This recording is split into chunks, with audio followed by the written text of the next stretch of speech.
Hello boys and girls, welcome to my channel. I'm ForClassic and welcome to Werewolf, the Apocalypse Earthblood.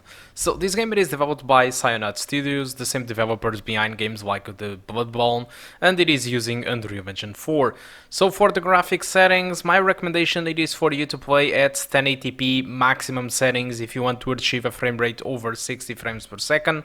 But there are more possibilities. So let's take a very quick look into the requirements. So these guys just recommend 8 GB of RAM and a GTX 780 with at least 3 GB, so it doesn't seem like a demanding game.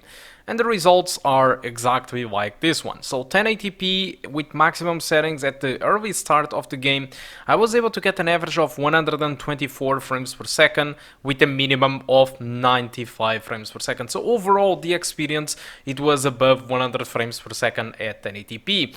But if you want to play at 1440p, you can go maxed out or high settings or medium, because all of these frame rates are just basically above 50 frames per second. Well, in fact, the median settings provides a frame rate above 60, but so does pretty much almost all the time the high settings, and the maximum settings drops a little bit longer to 50. But overall, the experience it is above 50 frames per second, and just in small times where the game was more demanding, because throughout the entire game, throughout the entire level, the game was just performing above 60 with maximum settings 1440p. 4K, in other hand, you can play at median settings if you want to play at 4K, but unfortunately the frame rate that you will get, it will be pretty much above 30 frames per second with a drop here and there. So wrapping all these results together, essentially 1080p maximum settings, it is fully above 60 frames per second, and it is my preferable way to play the game. But if you have a 1440p screen, possibly I should recommend you to go with high settings. You can expect a frame rate above 60, but there might be a drop here and there. Alright, so for 4K I do recommend you to go with median settings, but unfortunately the target frame rate with this graphic card, it is 30 frames per second. So that's all that you can expect on the performance of this Werewolf game.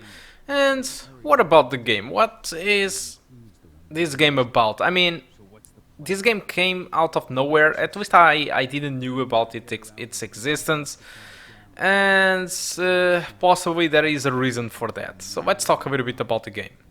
Well, so this game it isn't being very well received. Metacritic score it is pretty much in between 50 to 60, so it's a very reasonable game. All right, and it is an Epic Store exclusive. So for the most part, I think for all the Epic Store haters, this is not a good thing. So at some point, this is not a big loss if you wanted to play this game, because it's not about the score, it's about the game. The game looks a lot like an old school game, and usually for me that is a good thing. I like old school games that resembles games from the 2000s. I like the gameplay from that era. Unfortunately, this game, despite it shares that type of gameplay, it is simple, like I do like it, but it is way too much. So this game focuses a lot in stealth. It is filled with tons of rooms where you can go stealthy like, and you can kill enemies from behind, just like, you know, pretty much all the games out there that uses stealth. And eventually you might be discovered and you transform into a werewolf and you kick ass and kill all the enemies. It isn't really that challenging, and it is pretty easy. And when those moments kick in, I do really enjoy, because the combat feels nice, despite again it is pretty simple. You are using always the same type of moves, and the enemies are mostly just the same. They introduce one enemy or two throughout the game, but that's about it. You get like a new level, a new enemy, but essentially the type of game, it is pretty much the same. You know, the objective of the game, it is always infiltrate some kind of laboratory or factory, and they all looked pretty much the same if you ask me. It's like rinse and repeat all over again. You are just doing entirely all the same things over and over again with the similar environments, but they just introduce new type of enemies from time to time.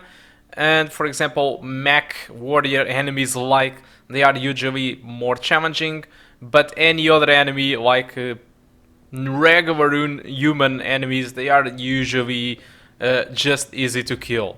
So if you can't play decently in stealth mode, or you just don't have patience, you can just transform yourself into a werewolf and kick ass and kill all the enemies in the room, and that's it. And that's a nice thing, because I do enjoy the combat style, but I do think that it falls short in some parts, because it doesn't offer, you know, too much moves. The enemies are just not really defying, and like I did told you, it is doing what you do inside the game. It is do all the stuff all over again. So it is short. I understand that it is a budget title, but still, I was expecting that Cyanide could pull at least something more diverse, you know, because I think what they did accomplish, it was fine, but I think that they needed more more stuff, different stuff, more type of scenarios, and the story, it isn't really a great thing if you ask me. So I think that's all that I want to talk about Werewolf, Earthblood. Hope you keep enjoying the rest of the gameplay, which is where this game gets interesting, and I do hope to see you soon. Goodbye.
Ludmilla.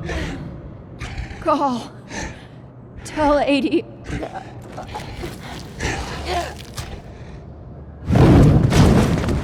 No!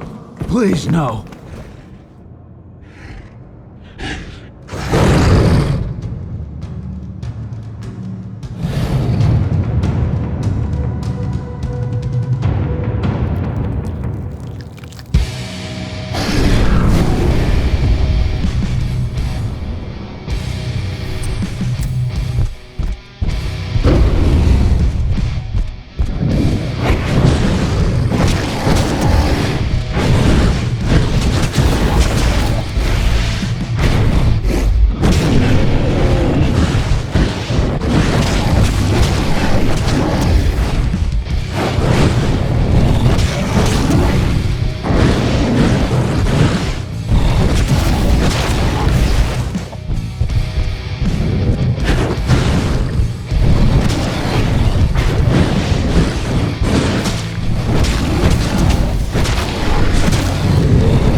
No. Ludmilla. It's me, Cahal. Listen to me. Cahal, damn it! No. You need to fight the rage. Cahal, that's Rafid! Stop it! No!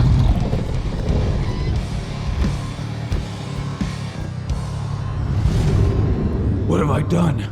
Rafik! There's no time to mourn. We need to go.